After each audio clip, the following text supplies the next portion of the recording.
So அப்படி பார்க்குறப்ப நம்ம இந்த 5 லட்ச ரூபா எப்படி முதலீடு பண்ணலாம் அப்படின்னு கேட்டிங்கன்னா, நம்ம என்ன பண்ண போகிறோம், இதில் வந்து ஒரு 2.5 லட்ச ரூபா வந்து ஃப்ளெக்ஸி கேப்பில் முதலீடு பண்ணலாம்.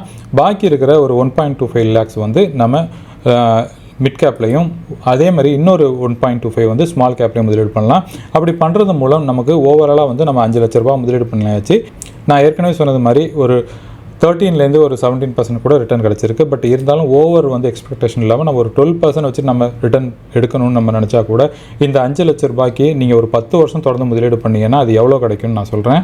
ஸோ 10 வருஷம் நீங்கள் இதில் முதலீடு பண்ணிங்கன்னா இந்த 5 லட்ச ரூபா நீங்கள் போட்டதுக்கு 10 வருஷம் கழிச்சு அதோட வேல்யூ எவ்வளோ இருக்கும் பார்த்தீங்கன்னா ஒரு 15 லட்ச ரூபா அப்படிங்கிற அளவுக்கு கிடைக்கிறதுக்கு சான்ஸ் இருக்குது. இது வந்து 10 வருஷத்தில். அதே நேரத்தில் 20 வருஷத்தில் நம்ம போட்டு கால்குலேட் பண்ணி பார்க்கலாம். 20 வருஷத்தில் நம்ம பார்க்குறப்ப ஆல்மோஸ்ட் ஒரு 48 லேக்ஸ் நமக்கு கிடைக்கிறதுக்கு வாய்ப்பு இருக்குது. ஏன்டா இதெல்லாம் வந்து எவ்வளோக்கு எவ்வளோ லாங் டேர்ம் நம்ம ஸ்டே இன்வெஸ்டடாக இருக்குமோ அப்போ தான் நம்மளோட போர்ட்ஃபோலியோ வந்து பெரிய க்ரோத் கொடுக்கும். அதனால் லாங் டேர்ம் பேசிஸில் நீங்கள் முதலீடு பண்ணுறது சிறந்தது. இது வந்து நம்ம 12% கால்குலேட் பண்ணோம். சப்போஸ் ஒரு 13% கிடச்சிச்சின்னா பங்கு சந்தை நல்லா இருக்குது, ஸ்டாக் மார்க்கெட் நல்ல பூமில் போயிட்டு இருக்கு. அப்படி இருக்கிறப்ப லாங் டேர்மில் ஒரு 20 வருஷ காலங்கிறது ரொம்ப ஒரு நல்ல பீரியட். அதில் வந்து ஒரு 13% கிடச்சா நமக்கு எவ்வளோ ரிட்டர்ன் கிடைக்கும் அப்படிங்கிறத பற்றி பார்க்கலாம். 13% ரிட்டர்னில் ஒரு 20 வருஷம் நம்ம தொடர்ந்து இந்த 5 லட்ச ரூபா முதலீடு பண்ணியிருந்தால் நமக்கு ஒரு 57 லட்ச ரூபாய் கிடைக்கிறதுக்கு வாய்ப்பு இருக்குது. இதெல்லாம் வந்து லாங் டேர்மில் பங்கு சந்தை ஏற்ற இறக்கங்களாக தான் இருக்க போது, அதில் எந்த ஒரு டவுட்டும் கிடையாது. எந்த அளவு எவ்வளோ காலம் நீங்கள் முதலீடு பண்ணியிருக்கீங்களோ அதுக்கு தகுந்த மாதிரி தான் உங்களோட ரிட்டர்ன் இருக்கும்.